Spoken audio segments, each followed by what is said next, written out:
इसीलिए अंग्रेजी में कहा भी गया है कि life is not a bed of roses. आगे से जब मैं कभी इस रास्ते से गुजरूंगा तो इस ठोकर से अपने आप को बचाने का प्रयास करूंगा। ये आपकी पॉजिटिव थिंकिंग है। यदि उस विकट परिस्थिति में भी यदि अपने अंदर आपने पॉजिटिविटी ले आ दिया, इसका मतलब कि आपने हार पर विजय प्राप्त कर लिया। सभी को नमस्कार और प्रणाम अपने हृदय से करता हूँ। जीवन का 37वां वर्ष आज हमने पूरा किया आप सबों के आशीर्वाद से। बड़ों से आशीर्वाद की आशा रखता हूँ। हमसे जो छोटे हैं, हमारे विद्यार्थी हैं, हमारे शुभचिंतक हैं और हमारे जो मित्र हैं, उनसे शुभकामनाओं की आशा करता हूँ। माँ के आशीर्वाद से, ईश्वर के आशीर्वाद से और आप सबों के प्रेम की बदौलत जीवन अभी तक बड़ी ही सुकून से गुजरा है। जीवन से जो हमने सीखा उसे प्रतिदिन अपने जीवन में अमल में ले आने का प्रयास करता हूँ। हम सबों का जीवन एक अमूल्य उपहार है जो ईश्वर ने हमें दिया हुआ है। बस हमें प्रयास करनी है कि अपने जीवन को सही मार्ग पर ले जाते हुए, सही उद्देश्यों की पूर्ति करते हुए अपने जीवन को जीना है। यदि इस प्रकार से हम अपने जीवन को जीते हैं, सही मार्ग पर चलते हैं, तो निसंदेह हमारा जीवन एक सही लक्ष्य तक पहुंच पाता है। यदि हम अपने जीवन को देखें, अपने अतीत से अपने वर्तमान की तुलना करें, तो मुझे ऐसा लगता है कि जीवन ने जो मुझे सिखाया, हमेशा जितने भी वर्ष मैंने गुजारे, उन वर्षों में जिन चुनौतियों का मैंने सामना किया, उनको हमेशा पूरी पॉजिटिविटी के साथ मैंने सोच की। मैंने पॉजिटिविटी के साथ अपने जीवन में ले आने का प्रयास किया। जब भी हम अपने जीवन में बात करते हैं तो पॉजिटिविटी की चर्चा करते हैं कि हमारी थिंकिंग पॉजिटिव होनी चाहिए, हमारे अंदर पॉजिटिविटी आनी चाहिए। तो आखिर ये पॉजिटिविटी होती क्या है? हम कैसे इस पॉजिटिविटी को अपने जीवन में ले आने की कोशिश करें? सपोज कि आप रास्ते में चल रहे हैं और आपको कहीं पे ठोकर लग जाती है और आपको दर्द होता है और आप उस ठोकर को कोसना शुरू कर देते हैं। यह आपके नेगेटिव होने का प्रमाण है।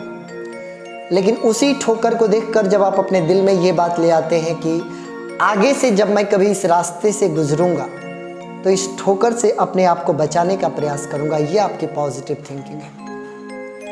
कोरोना काल चल रहा है। सपोज भगवान ना करे यदि हमारी रिपोर्ट कोरोना पॉजिटिव आ जाती है, ये जानते हुए कि हम कोरोना पॉजिटिव हैं, ये मान लेना कि मेरी कोरोना रिपोर्ट नेगेटिव है और मैं इस कोरोना से फाइट कर सकता हूँ, ये पॉजिटिव होने का प्रमाण है।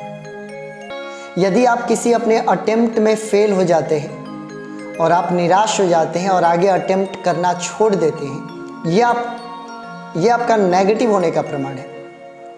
लेकिन मैं फेल हो गया, इसके बावजूद मैं जीवन में आगे भी प्रयास करूंगा, यह हमारे पॉजिटिव होने का प्रमाण है।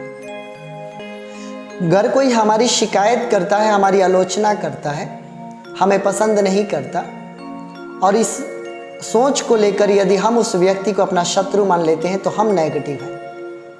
लेकिन ये सोचना कि ये व्यक्ति हमारी शिकायत करता, हमारी आलोचना करता, हमें पसंद नहीं करता, हम अपने जीवन में एक दिन ऐसा ले आएंगे कि यह हमारी प्रशंसा करेगा, हमसे प्रेम करेगा, हमारे बारे में अच्छा सोचेगा, ये दिन मैं अपनी ज़िंदगी में ले आ दूंगा, ऐसा सोचना हमारे पॉजिटिव होने का प्रमाण है।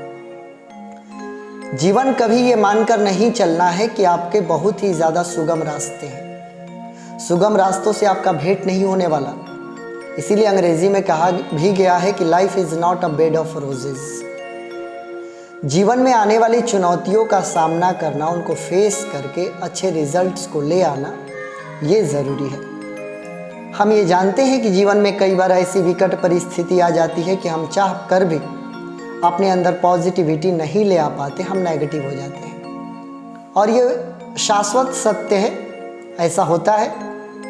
लेकिन उस विकट परिस्थिति में भी जब आप तनिक सी भी पॉजिटिविटी अपने अंदर नहीं ले आ पा रहे हैं, यदि उस विकट परिस्थिति में भी यदि अपने अंदर आपने पॉजिटिविटी ले आ दिया, इसका मतलब कि आपने हार पर विजय प्राप्त कर लिया। जीवन में जब भी आपको किसी ऐसे व्यक्ति से मुलाकात हुई जब आपको लगा कि इस व्यक्ति ने आपको डिमोरलाइज करने की कोशिश की, आपको वैल्यू नहीं दिया, उस व्यक्ति से कभी भी आप ईर्ष्या ना करें, नफरत ना करें, बल्कि हमेशा अपने अंदर स्ट्रॉन्ग डिटर्मिनेशन को पैदा करें। हमेशा ये सोचे कि मैं एक दिन अपने ज़िंदगी में ऐसा ले आऊँगा कि जो व्यक्ति आज मुझे वैल्यू नहीं दे रहा वो आगे चलकर मुझे ज़रूर वैल्यू देगा। यूं ही मुस्कुराहट बनाए रखिए और देखिए ज़िंदगी में कितने आसान चीज़ें पड़ी हुई है। सबका लक्ष्य है, भगवान ने निर्धारित करके रखा है। आप अपने लक्ष्य की तरफ आगे बढ़ें। जब भी अगर अपने आस पड़ोस के किसी व्यक्ति को अगर आप आगे बढ़ते हुए देखना चाहते हैं, देख रहे हैं, अमूमन ज़्यादातर लोग देखना नहीं चाहते। यदि आप भी ऐसा करते हैं इसका मतलब क्या आप नेगेटिव हैं। अगर कोई 4 स्टोरी बिल्डिंग बना लेता है और आपके मन में उसको देखकर ईर्ष्या आ जाती है, इसका मतलब कि आप नेगेटिव हैं। किसी के 4 स्टोरी बिल्डिंग को देखकर अगर आपके दिल में ये तमन्ना उत्पन्न हो जाती है कि मेरा जो बिल्डिंग होगा वो 5 स्टोरेज वाला होगा, तो इसका मतलब ये तय करता है कि आप पॉजिटिव हैं और आप अपनी ज़िंदगी में कुछ कर सकते हैं। यदि आज मैं अपने जीवन के 37वें वर्ष को पूरा कर चुका और मैं जब ये देखता हूँ कि जीवन में इतनी सारी चीज़ें मैंने पाई है और सबसे बड़ी चीज़ जो मैंने पाई है वो आप लोगों का प्रेम है। मेरी आवाज़ को जितनी मोहब्बत आप लोगों ने दी, टीचिंग फील्ड में जो नाम मैंने कमाया, मेरे विद्यार्थियों ने जो विश्वास मुझ पर जताया, मेरे शुभचिंतकों ने, मेरे बड़े बुजुर्गों ने जो अपना आशीर्वाद मुझ पर बनाए रखा, यह कहीं ना कहीं इसी बदौलत हो पाया है कि हमने हर किसी के खुशी में अपनी खुशी को तराशने की कोशिश की। यदि हमारी ज़िंदगी में खुशियाँ नहीं आ रही तो ज़रूरी ये नहीं कि मैं ये सोचकर उदास हो जाऊँ। अगर आपको कभी मौका मिल जाता है किसी और की खुशी में खुश होने का, तो वहाँ पर भी आप मुस्कुराहट अपनी बुलंद रखिए। तो ईश्वर आपको देखता है आपको मुस्कुराते हुए, तो वो समझता है कि औरों की खुशी में भी मुस्कुराता है, तो इस बंदे को खुशी ज़रूर देनी चाहिए। और तब आपकी ज़िंदगी में ईश्वर की दी हुई खुशियों की बौछार हो जाती है, खुशियों की वर्षा हो जाती है और तब आप बहुत अच्छे से अपनी ज़िंदगी को जी पाते हैं। आप भी अपने जीवन में सकुशल रहें, सुरक्षित रहें, आपकी भी मनोकामनाएं पूर्ण हों, खुशहाली बरकरार रहे आप लोगों की। और जैसे आप लोगों ने हमें स्नेह और प्रेम दिया है, वही स्नेह और प्रेम आपको अपनों से मिले, गैरों से भी मिले। दुश्मन कोई नहीं है इस ज़माने में हमारा, बस कोशिश करनी है कि दुश्मनी के नफ़रत को भी मोहब्बत की शीतल वर्षा से ठंडा कर लें। यदि आप ऐसा करने में कामयाब होते हैं तो निसंदेह सब कोई अपना है, कोई पराया नहीं। ये ज़िंदगी एक रास्ता है, मैं भी चल रहा हूँ, आप भी चल रहे हैं। हम सबों का ये रास्ता चलते जा रहा है, चलते जा रहा है। धीरे धीरे हम अपने मंजिल की तरफ आगे बढ़ रहे हैं। मेरी आपकी हम सभी की मंजिल एक ही है। जब ये ज़िंदगी अपने आखिरी पड़ाव पर पहुंचता है और जब हम वहाँ पर जाते हैं, जब हमारे ज़िंदगी का लास्ट स्टेशन आता है, तो हमारा लक्ष्य बन जाता है। गाड़ी वहाँ तक जाएगी, किसी की पहले जाएगी, किसी की बाद में जाएगी, लेकिन सबकी जाएगी।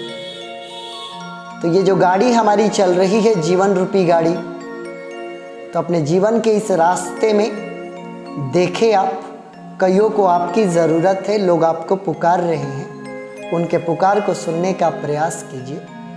इससे पहले कि आपके ज़िंदगी का सफ़र समाप्त हो जाए, सफ़र में मिलने वाले लोगों की मुस्कुराहट को बुलंद करने की कोशिश कीजिए और कुछ नहीं तो किसी के ज़िंदगी में काम आने का प्रयास कीजिए। यदि आप ऐसे ही अपने जीवन को जीते हैं तो निसंदेह जब हमारा आखिरी पड़ाव आता है तो हमारे चेहरे पर मुस्कुराहट होती है और इस दुनिया को छोड़ने का कोई गम नहीं होता। हम ऐसे अपने ज़िंदगी को जिए। आप सबों ने जो प्रेम हमको दिया है, ये आगे भी प्रेम का रिश्ता हमारा और आपका बना रहे, बस यही हम आपसे आशा करते हैं। और आप सबों ने अभी तक जो प्रेम दिया है उसके लिए आप सभी का शुक्रगुजार हूँ। बहुत बहुत धन्यवाद। आप सभी लोगों को प्रणाम करता हूँ।